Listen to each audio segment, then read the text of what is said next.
Okay, so we are on day 6 of NTI, and you guys are going to be reading President Bush's Islamist peace speech. So this is a speech that is given by President George W. Bush, and he was president from 2001 to 2009.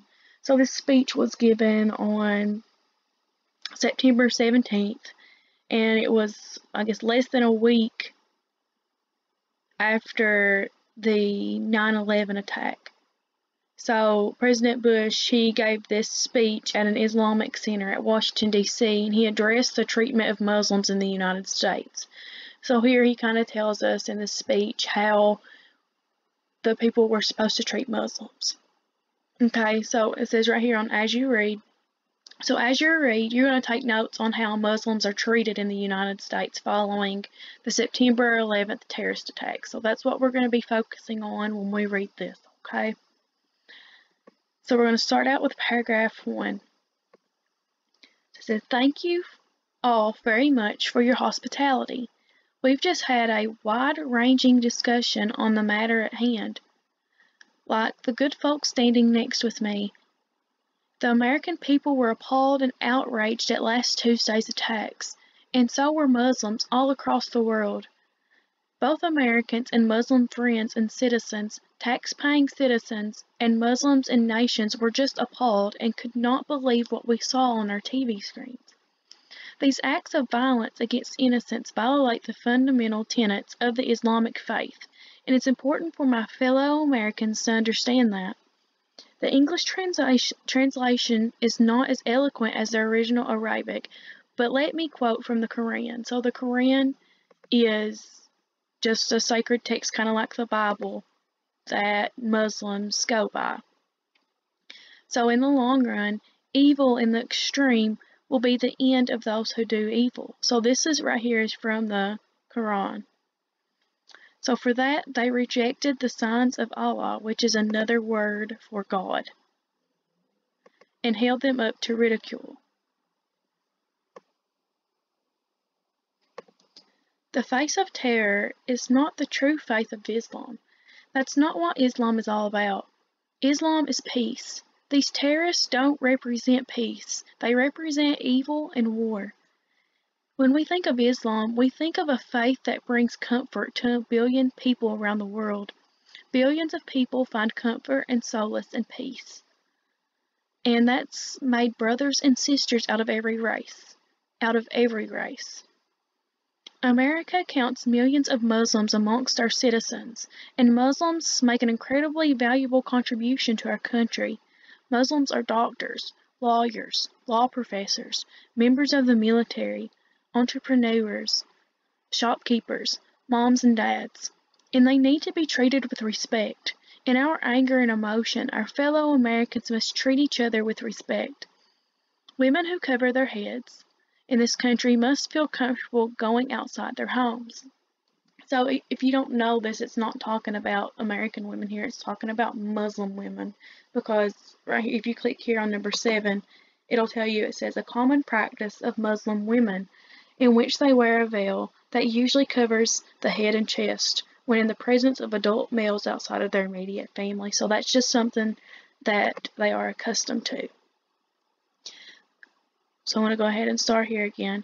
"So moms who wear cover must not be intimidated in America. That's not the America I know.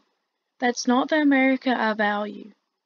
I've been told that some fear to leave. Some don't want to go shopping for their families. Some don't want to go out about their ordinary daily routines because by wearing cover, they're afraid they'll be intimidated. That should not and that will not stand in America. Those who feel like they can intimidate our fellow citizens to take out their anger don't represent the best of America. They represent the worst of humankind, and they should be ashamed of that kind of behavior. This is a great country. It's a great country because we share the same values of respect and dignity and human worth, and it is my honor to be meeting with leaders who feel just the same way I do. They're outraged. They're sad. They love America just as much as I do. I want to thank you all for giving me a chance to come by, and may God bless us all." Okay, so now I'm going to go over some of your assessment questions. So, again, as usual, we have another Part A, Part B question. So it says Part A, which statement identifies the central idea of the text?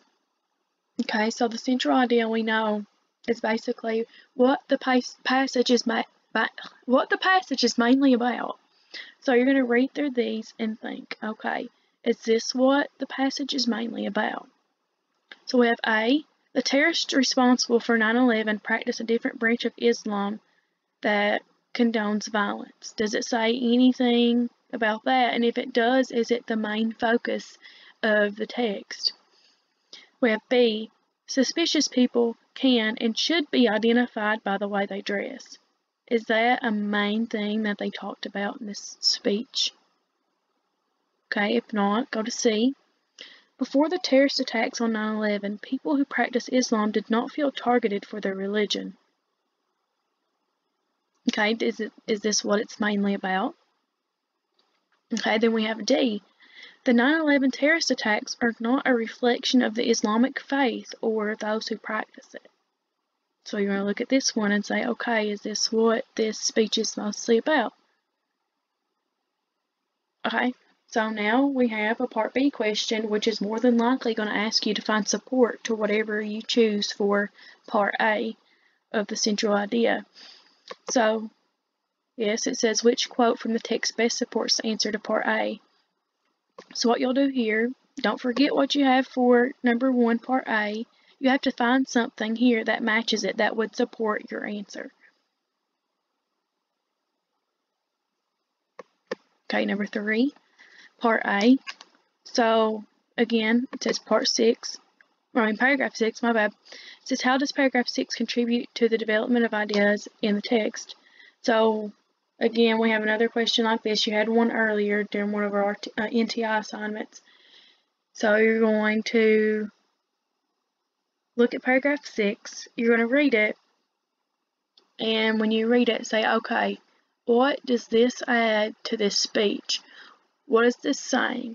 If you read it and you think something is important, highlight it with, like right here, it's a select text to highlight it. So what you can do here, so let's say that I think that the first sentence is important.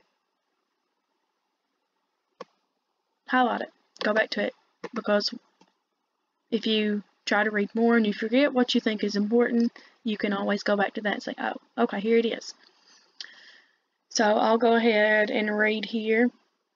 So America counts millions of Muslims among our citizens, and Muslims make an incredibly valuable contribution to our country.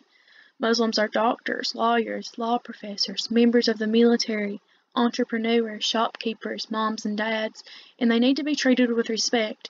In our anger and emotion, our fellow Americans must treat each other with respect. So why do you think that contributes to the text? How does that contribute to the ideas of the speech? Does it prove that Muslims continue to have less opportunities in the United States due to their religious identity? Does this here say that they have less opportunities?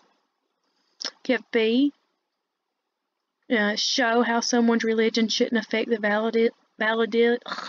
validity of their citizenship in the United States. You have C and D. Okay. I can't talk. It's late for me right now. I've been watching, obviously, Hulu and Netflix the whole day. I'm about drove insane. But, number 3, Part A, you're going to pick which ones of these kind of tell you how this contributes to the speech as a whole. Okay, number 4, Part B, which detail from the text best supports the answer to Part A? So, again, Part A, Part B question, you're going to find, whatever you choose here, you're going to find something here that helps support your answer. Okay, and then we have number 5. How does President Bush support his claim that Muslims are treated differently after the terrorist attacks of 9/11? Okay, so again, I think the last one that we did, talks about claim. So again, claim is what the author believes. So right here it's talking about what President Bush believes. What is his claim? Okay, so it's asking you, how does President Bush support his claim? So you're going to find ways that he supports his claim that Muslims are treated differently after the terrorist attack of 9/11. Okay, you notice it does not say cite textual evidence, but you still have to have that evidence, okay? It don't have to be cited from the text, but it can be paraphrased. So again, if you don't understand what paraphrase means, that means you put what is said in the speech in your own words. So it doesn't mean you're just going to tell me what his claim is and not say give any evidence, but you can either paraphrase or you can cite, but you do have to tell me why he thinks that Muslims are treated differently after the terrorist attacks in 9/11 and show me how you know that. Okay, so if you have any questions whatsoever, just message on Google Classroom or message on Remind. Right, good luck.